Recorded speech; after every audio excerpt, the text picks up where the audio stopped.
Samantala, naglabas na ng pahayag ang aktres na si Rufa May Quinto kasunod ng pagpanaw ng asawang si Trevor Magallanes. Ang komedyante, lilipad niya pa Amerika kasama ang kanilang anak. Narito ang report. Nagluluksa ang komedyanteng si Rufa May Quinto sa pagpanaw ng asawang si Trevor Magallanes. Sa inilabas na pahayag online, kalakip ang makuhang larawan kasama ang mister at kanilang anak na si Athena. Inaalam pa raw ng aktres ang tunay na dahilan sa biglaang pamamaalam ng mister.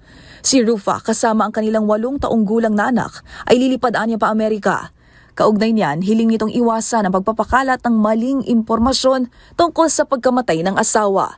Respeto at dasal ang hiling ni Rufa sa gitna ng kanilang pagluluksa, lalo na para sa kanilang nag-iisang anak.